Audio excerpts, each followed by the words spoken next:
Yesterday, after threats from Trump's FCC chair, ABC yanked Kimmel off the air indefinitely. That is blatant censorship.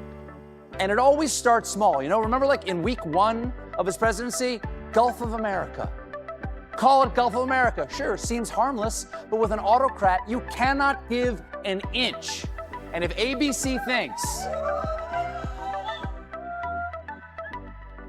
If ABC thinks that this is going to satisfy the regime, they are woefully naive. And Trump canceling Jimmy Kimmel's show is like a magician sawing off his own leg and calling it an encore. It's not power. It's pettiness dressed up as leadership. The political version of flipping the Monopoly board because you landed on Park Place. And Stephen Colbert. He pounces on the meltdown, reminding us that if the president can't handle late-night jokes, maybe he shouldn't be trying to micromanage TV schedules like democracy is just primetime programming. Nation folk, America is facing perhaps its greatest crisis in 249 years. You see, people are saying things that hurt Donald Trump's feelings. Now, usually, ladies and gentlemen, usually in the TV biz, if people are upset with you over something that you've said or done, the eyeballs and the advertising go somewhere else. That's called capitalism. But in this ABC case, the FCC had no choice but to slap down the invisible hand of the market. Now, you might think, Colbert doesn't waste a second turning this into comedy gold. Trump's obsession with shutting down Kimmel doesn't scream strength. It screams insecurity. He's less commander-in-chief, more hall monitor, tattling on the kid with better comebacks. The harder Trump tries to erase ridicule, the bigger the punchline gets. And Colbert is happy to show the world that Trump governs like he's trapped in a never-ending YouTube comment war. if ABC thinks that this is going to satisfy the regime, they are woefully naive. And clearly, they've never read the children's book, If You Give a Mouse a Kimmel. And to Jimmy, just let me say, I stand with you and your staff 100%. And also, you couldn't let me enjoy this for like 1 week. Just come on. This was never about television. It was about ego. By targeting Kimmel, Trump basically handed Colbert proof that his skin is thinner than glass. Think about it. A man trusted with nuclear codes is losing sleep over late-night monologues. Inflation, foreign policy, healthcare. Ignored. Instead, he's chasing punchlines like they're threats to national security. But in this ABC case, the FCC had no choice but to slap down the invisible hand of the market. Now, you might think the Constitution coddlers out there argue that Americans are born with certain God-given rights, like life and liberty. And of course, the pursuit of happiness. But what about the pursuit of Donald Trump's happiness? And here's the kicker. Canceling Kimmel backfires in spectacular fashion. Instead of silencing mockery, it amplifies it. Colbert points out that Trump has a gift for drawing more attention to the very things he wants buried. The cancellation becomes free advertising. The joke lives louder, and in trying to kill the laughter, Trump becomes the joke. Of the president in order to ensure their merger goes through? Has that ever happened before? And what's that? What? I can't. What? Oh, I'm being told not to answer that question. Further coincidentally, Carr has even more leverage over the network because Disney, which owns ABC, also needs the Trump administration's green light for ESPN's deal to buy the NFL network. Yes, everything is about corporate relationships. It's hard to keep track, but remember, ABC is owned by Disney, which also owns Pixar, which is trying to merge with Twizzlers Pull and Peel, who make the material that Lockheed Martin uses for the O-rings for their Trident II missiles that the Defense Department commissions with the cash it got from its leveraged buyout of Claire's. Okay, it's...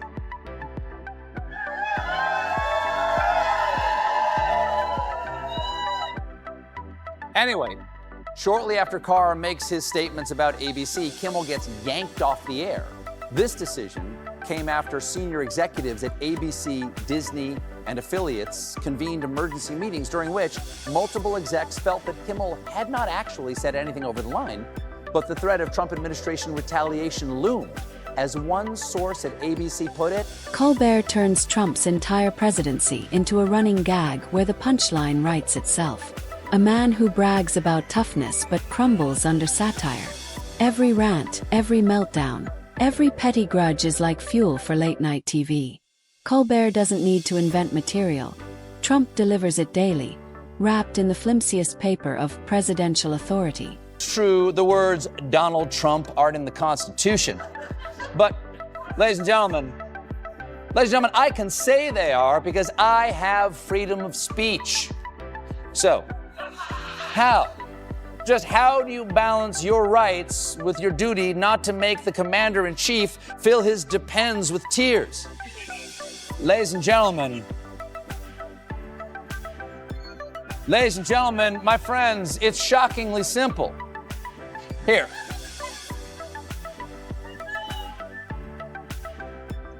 Observe.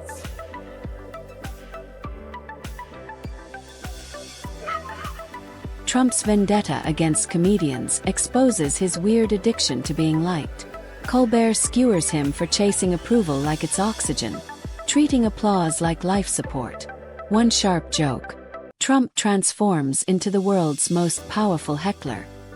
His ego isn't just fragile, it's fine china in an earthquake. Colbert nails it. This isn't leadership, it's retaliation. A presidency run like a grudge match. Ladies and gentlemen, we live in unsettling times with rising autocracy targeting America's most vulnerable, talk show hosts. But there is a way for us folks on TV to keep ourselves safe.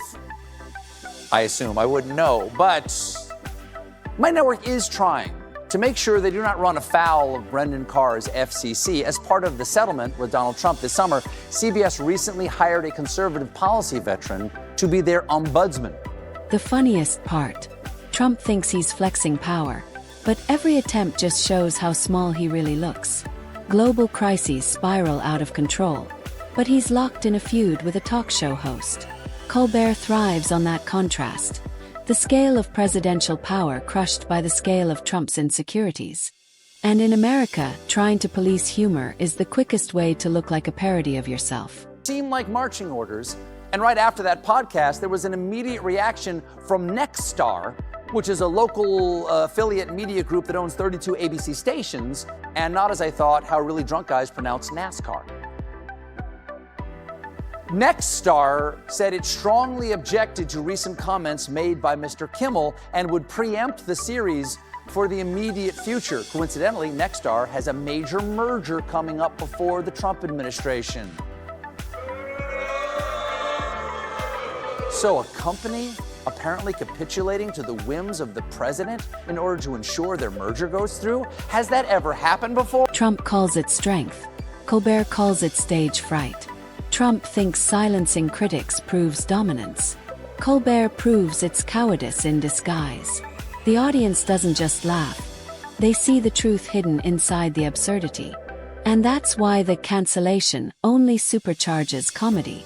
Because censorship is fuel. Every time Trump tries to shut a joke down, the punchline grows sharper teeth. Next 10 months, the gloves are off. I can finally... I can finally speak unvarnished truth to power and say what I really think about Donald Trump, starting right now.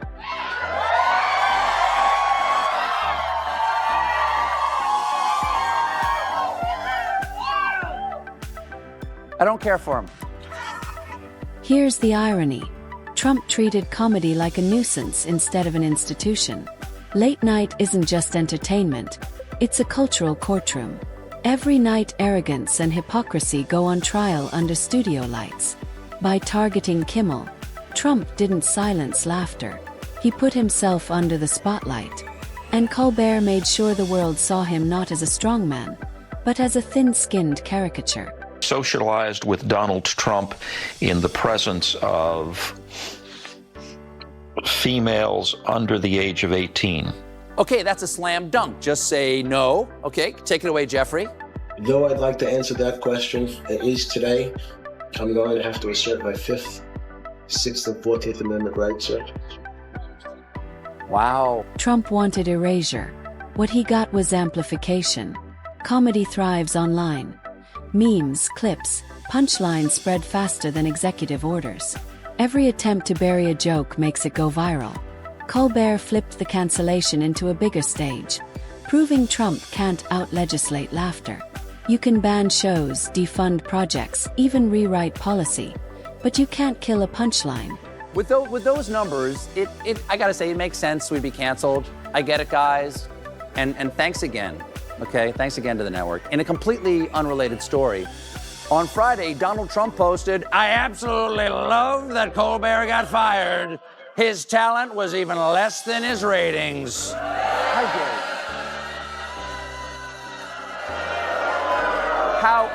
How dare you, sir?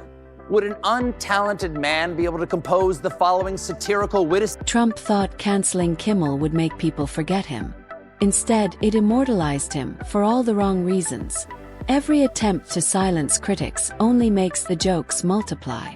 Colbert turned the fiasco into a symbol of fragility, showing a president undone not by political opponents, but by late-night monologues. In this story is that soon we may be able to see Trump's name in those files for ourselves, because last night, in defiance of the president with a Republican majority, the House Oversight Committee voted to subpoena all documents related to the Jeffrey Epstein case in a vote of 8-2. As in, yeah. Wow.